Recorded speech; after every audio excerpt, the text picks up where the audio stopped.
Unit 3. Distribution Strategies. Okay, now we will talk about the distribution strategies. First than anything else, we have to understand what is a distribution strategy. It is a method of disseminating goods or services to final users. Implementing the most efficient distribution method for your business is the key to obtain revenue and to retain customer loyalty.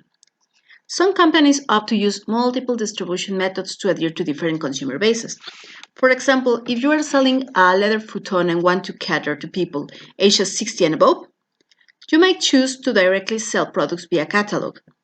For a younger customer base, you might decide to indirectly sell products by working with a retailer, such as Walmart.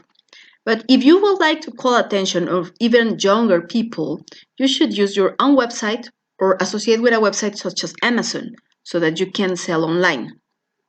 At its core, distribution strategy should be based on the ideal customer. How does the average client buy goods? How could you as a producer make the purchasing process easier? Is it an extensive purchase where buying the item directly from the manufacturer could be worth the potential hassle? Or is it a routine item where the customer would rather receive the product quickly and on demand through a retailer? The role that an item will play in a client's life and the type of purchase decision associated with a product are important aspects to consider when you are determining a strategy. Direct and indirect distribution. Direct distribution is a strategy where manufacturers directly sell and send products to consumers. There are a few different ways to implement this method. Some organizations may opt to take a more modern approach and use an e-commerce website where users can make a purchase online. This is an effective option for companies with a client base that is moderately knowledgeable about technology, request a specific solution to meet their needs, or is devoted to a particular brand. Another direct distribution method is through catalogs or phone orders. This option may target an older customer base or users in specific industries that are attuned to placing orders this way. One important factor to consider when implementing a direct distribution strategy is the amount of investment required. For example, manufacturers will need to add warehouses, vehicles, and delivery staff to their portfolio to effectively distribute goods on their own. Indirect distribution. The term middleman often gets a bad reputation, but in case of distribution, these organizations can be helpful in getting goods to consumers. Indirect distribution strategies involve intermediaries that assist in the logistics and placement of products so that they reach customers swiftly and in an optimal location based on consumer habits and preferences. Business needs, targeted clients, and type of products are typically behind the reasons for using this strategy. Low commitment or routine purchases are often something that customers grab absently in the department store without any specific brand loyalty. A tube of toothpaste is a good example of a routine purchase. For these types of products, an indirect distribution method that places a large number of items in multiple retail locations may be a company's best bet. It means you won't be selling toothpaste online because it won't work. For companies that do opt to go with an indirect distribution method, there are a variety of ways to get products into the hands of customers. Here are some of the intermediaries that business use to fulfill distribution strategies. First, wholesaler. The role of wholesaler is to source products in bulk from manufacturers and then sell them to the retailers. They usually seek to obtain items for a relatively low cost so that they can mark them up and gain profit when selling them to retailers, who then further mark up items to cost to make their own revenue. Wholesalers generally have their own warehouses and a catalog of purchase items that retailers can select from when they are making purchasing decisions. Many wholesalers also require retailers to buy a set amount of product, meaning that goods are obtained in bulk. Then we have the retailer. With the indirect distribution strategy, the retailers are the final step in the distribution channel before customer purchases an item. Retailers can buy goods either directly from a manufacturer or from a wholesaler. Retailers typically purchase products at a low price that is then marked up to gain a profit. Retailers aren't always storefronts. They can also operate through the phone, online, or even via catalog. With the proliferation of the internet, many retailers decide to manage an e-commerce website instead of a brick-and-mortar store to make sales. Franchisor. Franchising is an entirely different way of distributing products. You are likely familiar with the idea of franchising. Your local McDonald's restaurant may be owned by a franchisor who is licensed by the McDonald's Corporation to sell goods in the company's name. A 2016 study from FranData and the IFA found 732,800 franchises operating in the USA. These individually owned businesses can use company branding to gain sales and in exchange pay a flat fee on ongoing royalties to enter an agreement. Organizations and manufacturers with brand recognition benefit from this strategy by gaining revenue without having to manage their granular day-to-day tasks associated with a brick-and-mortar shop. Distributor. Finally, the role of a distributor is to obtain and transport items from manufacturers to retailers or other endpoint locations.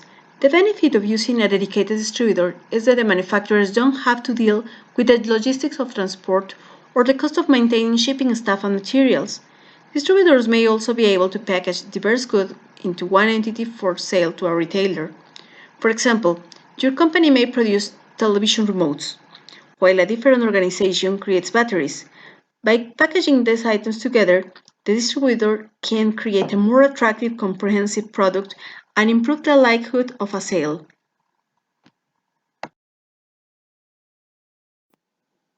Now, what's the difference between direct and indirect distribution?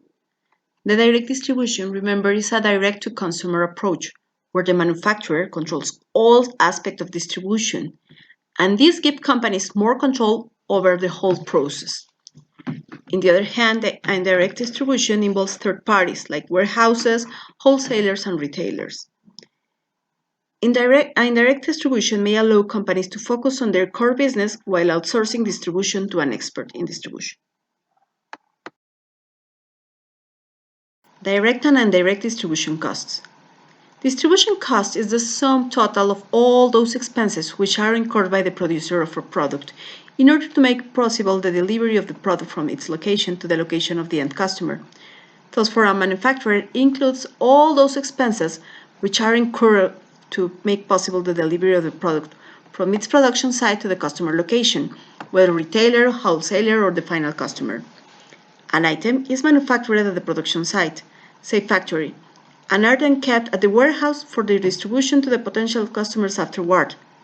To deliver the product from the warehouse to the customer's location, the producer may be incurring several expenses, including but not limited to shipping costs. Thus, it includes all those expenses which are necessarily incurred for making the delivery to the customer. The same is usually recovered from the customer by way of adding the same in the per unit price of the product, like when we did it in the Incoterms practice. You remember that we had a price in the factory and then we had to add the cost to the products at the end of the sale. Now, some distribution cost examples are, first, freight costs. What are they? They refer to the transportation expenses which are incurred for transferring the product from the manufacturer's location to the customer's location. It can either be incurred by the customer itself or maybe first incurred by the manufacturer and then recovered from the customer by way of including the same in the price of the product. The second is the storage cost. The products, once that are manufactured, are kept for storage at the warehouse until they are sold to the customer. And if a manufacturer incurs expenses concerning the storage of the products in the warehouse, such as the warehouse rent, which form part of the distribution cost. Then we have the product handling cost that includes costs related to the maintenance of the products kept at the warehouse. It will consist of all those expenses which are incurred to maintain the quality of the product and to keep them in good condition. The next one is the direct selling expenses. A manufacturer may incur expenses directly in relation to selling the product or to attract customers to buy the products. Examples of such expenses include a salary of marketing personnel, only who are involved in targeting customer sales, training costs, office expenses necessary for sales, etc. Then we have the advertisement expenses. They also form part of the distribution cost. Such costs help a manufacturer, especially to develop its presence in new areas. Examples may include amounts spent on advertisement done by way of hoardings, newspapers, media channels, and so on.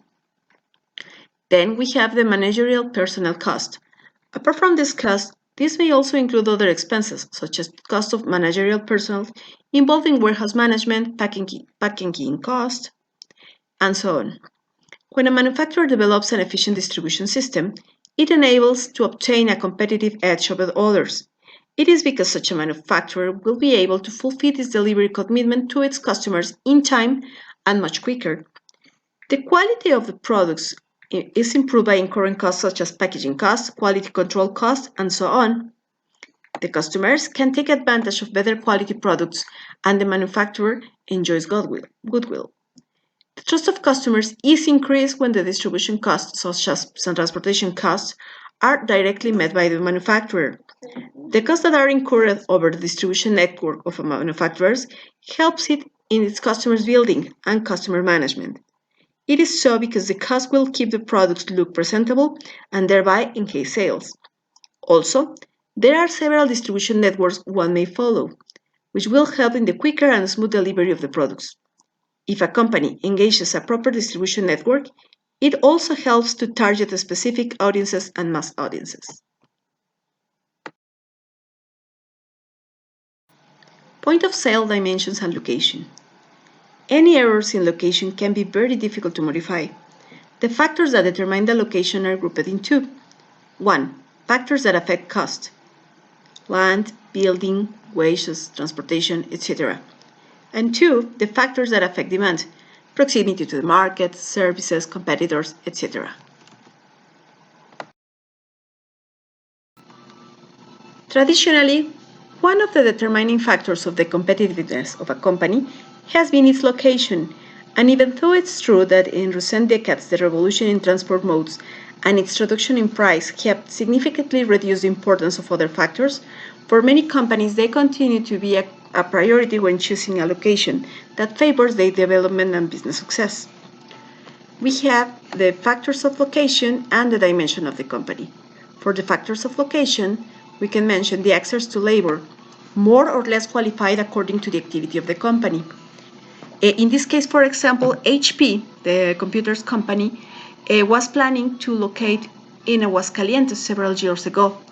However, they decided to open the facilities in Guadalajara instead of Aguascalientes because in that time there was not enough people who could speak English in Aguascalientes, so they have to choose Guadalajara. Okay. Then, other one is access to supply of components and proximity of auxiliary industries, access to water, raw materials, energy sources, etc. Also, the infrastructure of the area that condition the entry and exit of goods and workers. Next one is the proximity of the main markets of the company.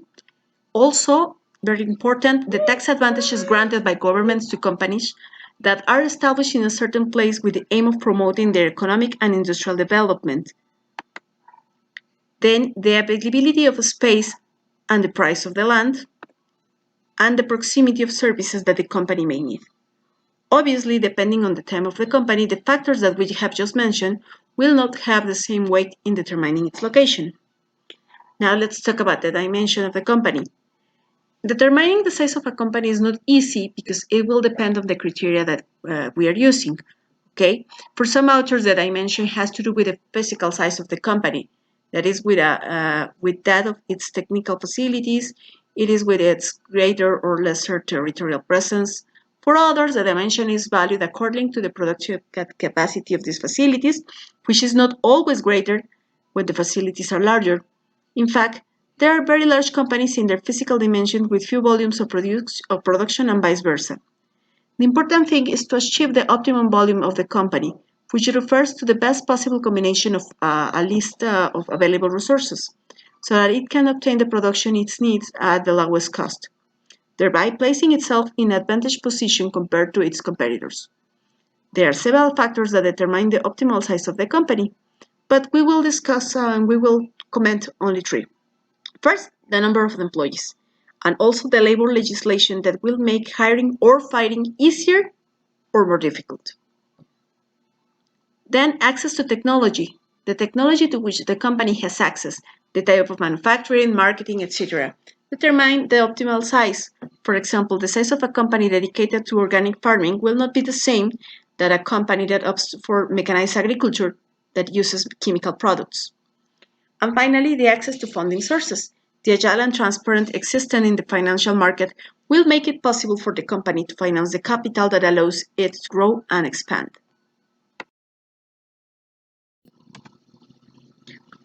We are going to talk about postponement strategies.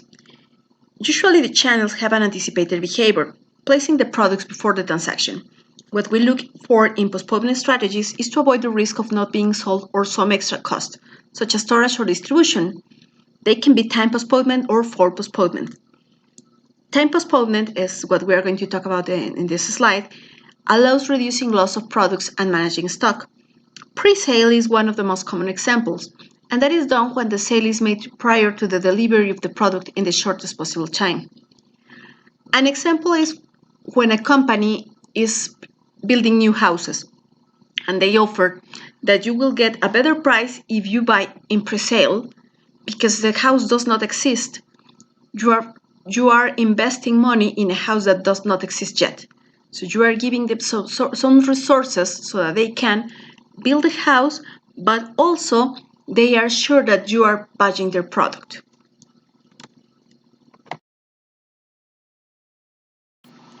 The other strategy is called the form postponement or product postponement.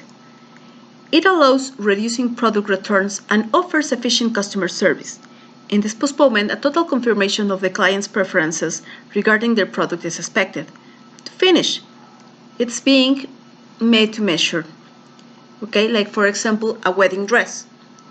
When you are asking for a wedding dress that is going to be especially for you, they have to adjust it to your body.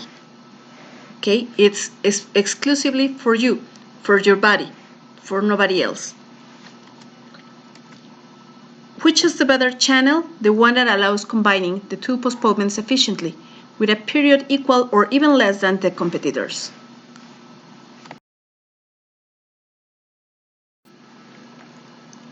Outsourcing strategy. Currently, companies have a trend towards the derivation of physical or logistics distribution functions by hiring companies specialized in these services. That is, companies today use subcontracting or outsourcing in order to save costs and have a greater efficiency and effectiveness. Among other advantages offered by using it, we have lower capital needs, access to partner innovations, take advantage of experience focused on high added value activities. However, there are a few companies that present the integration strategy, that is, those that can perform all functions satisfactorily, although for it must have high coordination, large economies of scale, transactions of large and frequent, and require a high level of customer service. Market coverage and communication strategies.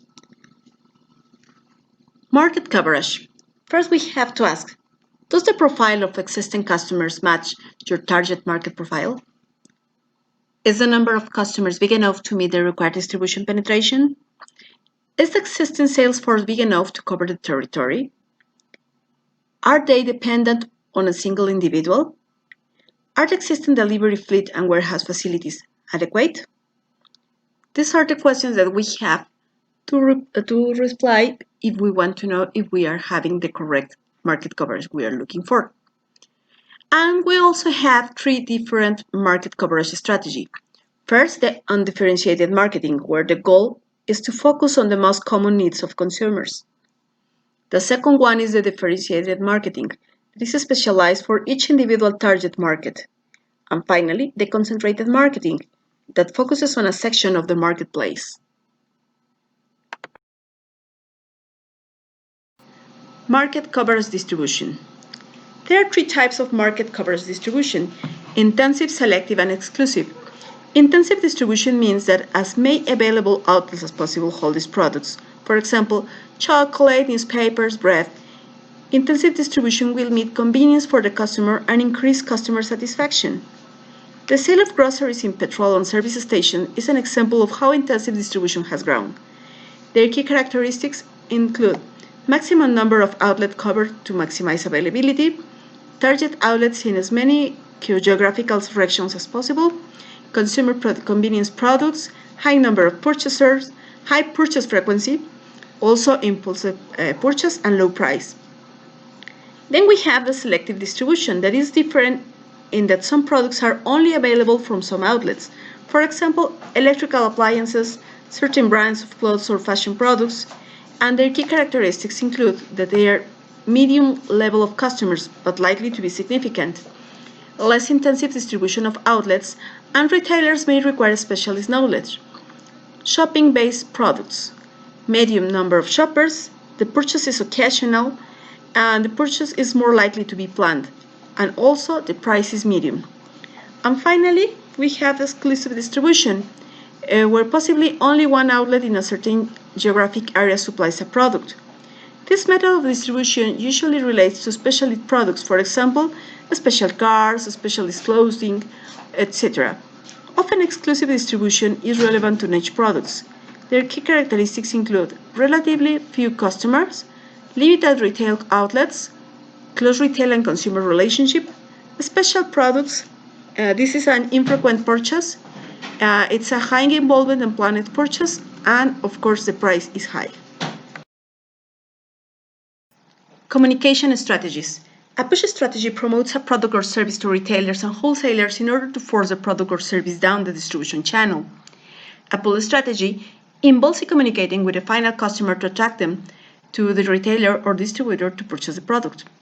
The communications used to satisfy an organization's corporate promotional goals are developed through what is referred to as a profile strategy. This third component of communication strategy concerns the needs of all stakeholders, including members of the support network. When to use it? Well, we use a push strategy to get the product into the hands of buyers with little or no advertising. This strategy involves personal selling to acquire a customer. Trade shows are a good place for many push marketing strategies, as there are plenty of opportunities to sell to interested industry-related people.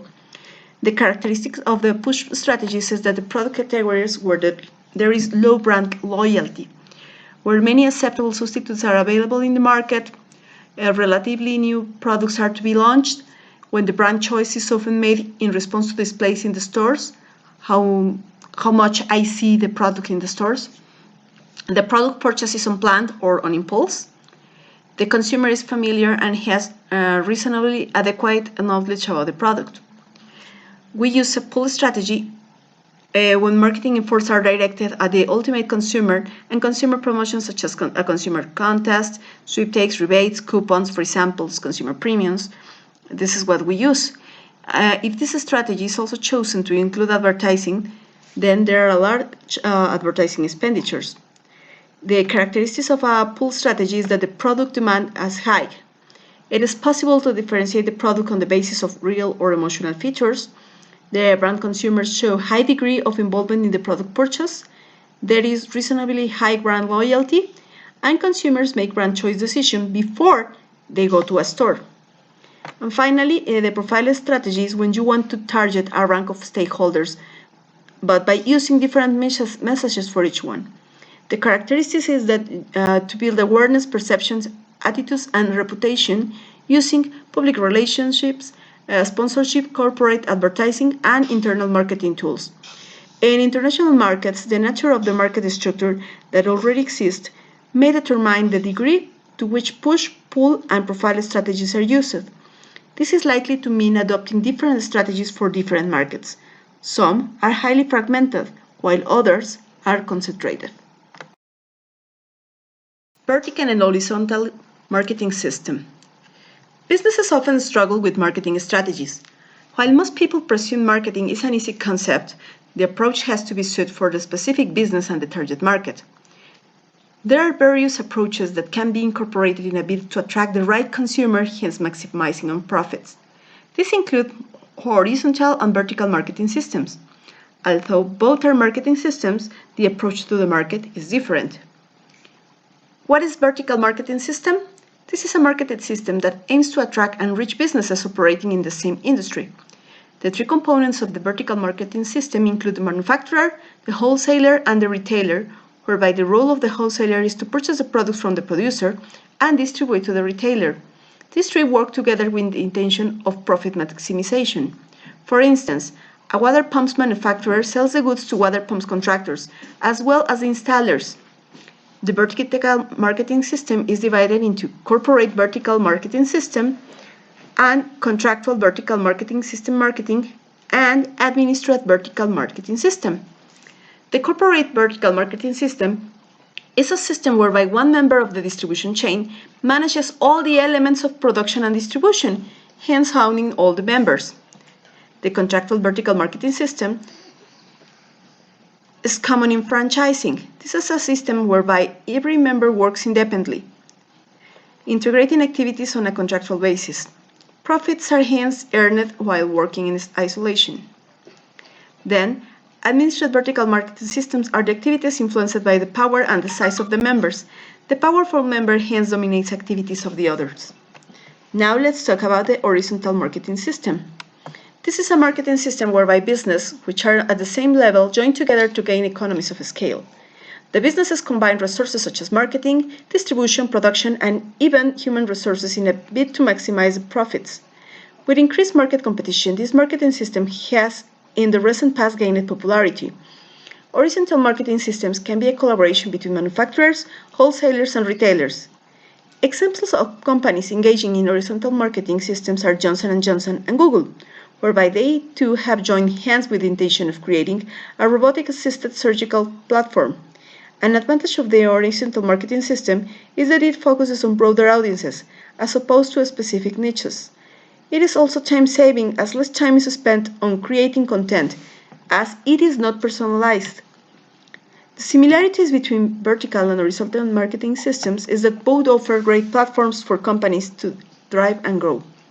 The difference is that the vertical marketing system refers to a marketing system that aims to attract and reach businesses operating in the same industry. And on the other hand, the horizontal marketing system refers to a marketing system whereby businesses, which are at the same level, join together to gain economies of scale. If you see in this comparative, we can see the players, demographics, partnership opportunities. The players in vertical marketing systems include the manufacturers, wholesalers, and the retailers, whereby the three works together with the intention of profit maximization. And on the other hand, players in the horizontal marketing system can be either manufacturers, wholesalers, and retailers. The demographic. While businesses using vertical marketing systems seek to appeal to a specific demographic business, the ones that are using horizontal marketing system appeal to a wide demographic that is not really specific. Talking about partnership opportunities, vertical marketing systems do not provide a partnership environment, but the horizontal marketing system provides more opportunities for partnerships. In summary, vertical marketing system refers to a marketing system that aims to attract and reach businesses operating in the same industry. Okay, think about this. Businesses operating in the same business and seeks to appeal to a specific demographic. And in the opposite side, the horizontal marketing system refers to a marketing system where the business, which is at the same level, join together to gain economies of scale and seeks to appeal a wide demographic that is not really specific. Coordination strategies for vertical systems. In a vertical marketing system, distant pieces in the distribution channel, typically producers, wholesalers, and retail outlets, work together as a unit to deliver products to end users. Under a conventional system, each piece in the distribution channel functions as an independent business and tries to increase its own profits, often at the expense of other businesses in the channel. Vertical marketing systems help to reduce these kinds of conflicts to the mutual benefits of parties. Now, we have three types as we referred before: the corporate vertical marketing system, the contractual vertical marketing system, and the administrative vertical marketing system. The corporate vertical marketing system streamlines the process by bringing all of the elements of the distribution channel, from manufacturing to the stores, under the ownership of a single business. Firestone, for example, manufactures tires and owns the service centers that sell the tires to customers. The ownership of the distribution channel can happen from any point in the chain. A well-financed retail outlet may buy a wholesaler and production facilities, or a producer could purchase its main wholesaler and retail outlets. If we talk about the contractual vertical marketing systems, the pieces of distribution channel continue to operate as individual entities. The businesses enter into contractual relationships with other elements in the distribution channel, with their respective obligations and benefits spelled out ahead of time. This approach allows all the participants to leverage economies of scale that enable more competitive pricing. Variations on contractual vertical marketing systems exist, such as retail COOPs that only deal with a wholesaler. For example, if 15 independently owned restaurants enter into agreement with a produce wholesaler, the total cost goes down for everyone thanks to bulk ordering and shipping. Then we have the administered vertical marketing system. Administered vertical marketing systems employ neither formal contractual obligation nor corporate ownership of the distribution channel. Instead, one member of the distribution channel wields enough power, generally through sheer size, to effectively control the activities of the other members of the distribution channel. Massive retail chain stores such as Walmart often preside over administered vertical marketing systems. Most smaller businesses cannot exert the necessary influence to run such a system, but may find it necessary to deal with a wholesaler or producer that operates under such a system.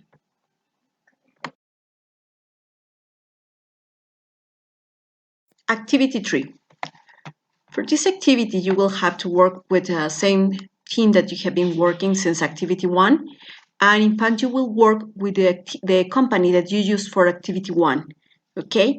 And in this case, you have to deliver the cover, then the index, then the introduction, where you are saying what is this work about, and then you have to work with your team and research.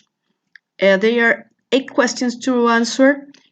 Each one needs to be at least 1 page long, okay, because it's going to be really, really hard work, okay? First one, is it more convenient for the company to use direct or indirect distribution? In this case, you will have to include a comparative cost table to support your response. You can see 3.1.2 to have an idea of the costs that are related to distribution. Second question, if you selected indirect distribution, which intermediaries would you recommend to use? Wholesaler, retailer, franchisor, distributor, you can use 1, 2, 3, all of them, and justify your response. Then, the third one is according to 3.21, you have to create a graphic that shows if the current location and dimension of the company is correct, or if it could be better. In case that you decide it could be better, you have to develop a proposal. But in case that you decide is correct, justify your decision. The fourth one is, which strategy or strategies consider best fit the company? Time postponement, for postponement, or outsourcing, and why? The fifth question is, for market coverage, which strategies do you suggest to use? Undifferentiated marketing, differentiated marketing, concentrated marketing, or a mix or of any or all of them? And justify your response. The sixth question is for marketing coverage distribution, where you will say which are the strategies that are applicable for the company, intensive, selective, or exclusive. Remember that this will depend on the type of product that you are selling. And the seventh question is about communication strategies. Which one do you recommend to use? Push, pull, profile, or a mix of all of them, and you have to justify your response in any case. The last question is which marketing system is better for the company? Horizontal or vertical, and you have to justify your response. These 8 questions have a value of 10 points. And finally, we have the individual conclusions, where you will explain what did you learn when you were doing this work. And of course, this worth 4 points. This part is evaluated individually. And remember that it has to be at least half a page.